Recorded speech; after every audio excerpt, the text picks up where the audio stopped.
Let's go ahead now and go to Professor Zhang a few months ago. We also had him on the show to talk about this, predicting they would implement the draft in the next few months.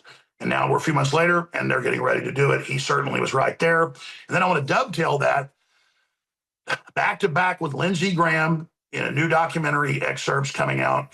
So what do you guys think about this thing Alex Jones just talked about the military draft? Like, is that true? Actually, is that actually happening?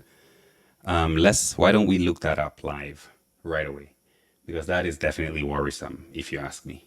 No active military draft in the United States, and conscription is not currently in effect, while the active military remains an all-volunteer force. Changes to the registration process are underway following provisions in the National Defense Authorization Act. So it looks like Alex Jones might be BSing us, guys, but is anybody surprised? But maybe I'm not looking at the right sources. Let me know, any of you guys that have heard about this draft that Alex Jones is talking about. Is there any truth to that? Let's talk about it. Wall Street Journal, CNN has stuff behind the scenes coming out in the first days of the war, 150 days ago.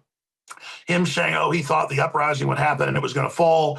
We got this from leaks in the White House. Now it's all confirmed out of his mouth.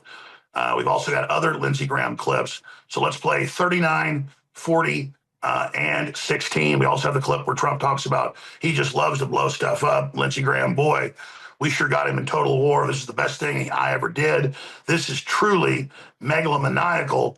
And now they're gearing up national conscription for your sons and your daughters. Here's the clips. But America has always had a draft. But for the longest time, it didn't really care whether or not you actually signed for the draft. And starting in December, participation in the draft will be automatic, meaning that if you're between 18 to 24 in America and you're male, you'll be automatically put into the draft system. From when? I think from December. This year? Yes, that is correct, yes. So between the age of 18 and 25, you think, and what does that really mean? Well, I've not really experienced that in my lifetime. So it means that if you're between the age of 18 and 24, either gender? No, male. Male, then you have to sign up for the army. No, you already put into a draft. Oh, you're already, okay, but you might be called upon. That's right, it's a lottery system. Able to deliver. Oh, to be honest with you, I think about 3 to 4 weeks, we should have them in a spot where they start losing control of some cities. And what we're trying to do is just get a few cities to fall in the next month, get the Arabs more openly involved tomorrow or by the end of the week, and just have almost irreversible momentum. Do you have it on speaker, Ryan? Yep, we're good. Okay, all right, connecting you now. Yeah. Hello. Hey, baby, Lindsey. Hey, Lindsey. How are you? I'm just so impressed. Glad to be your friend.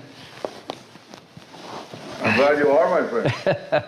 I'm going to meet with the president this weekend. I'm going down to Doral. I'm going to try to get him to join with y'all in Lebanon to maybe fly some with you.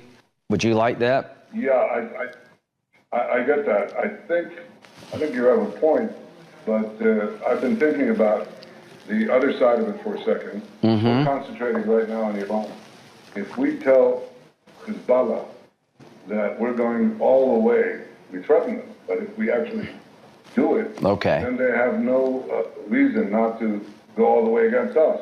And right now, that's not our interest. We can do it later. Well, that's actually good counsel. I'll put it out there as an idea. We can always go back to it.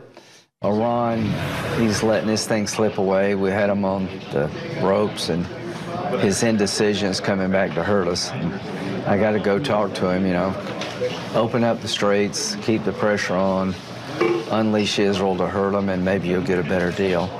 But the big deal, Saudi Israel, you went with me.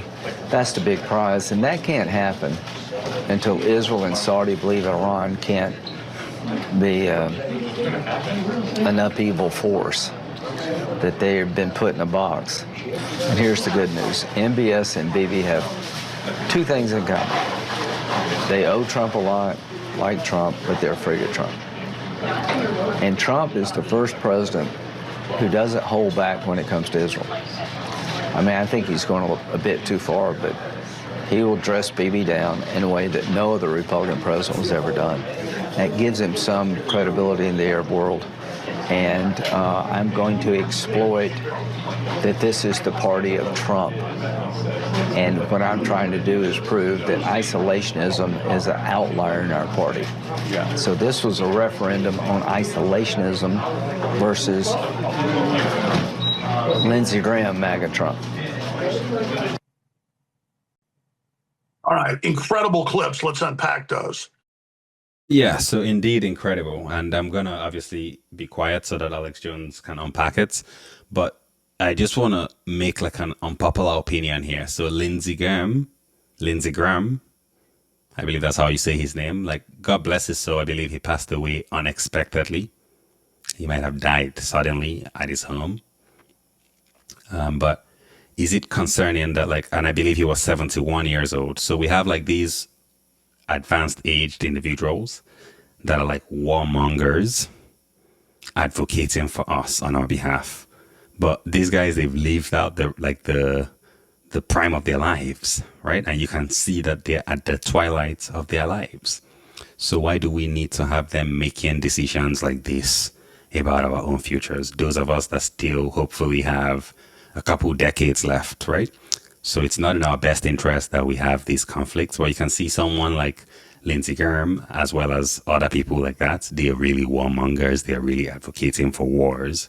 Could it be because they're at the twilight stage of their lives and they don't care what happens to the world? Like, really, let's talk about it. Like, or do you think that there are also younger people that are also advocating for the wars? Or is it just these older men that want to see the world burn?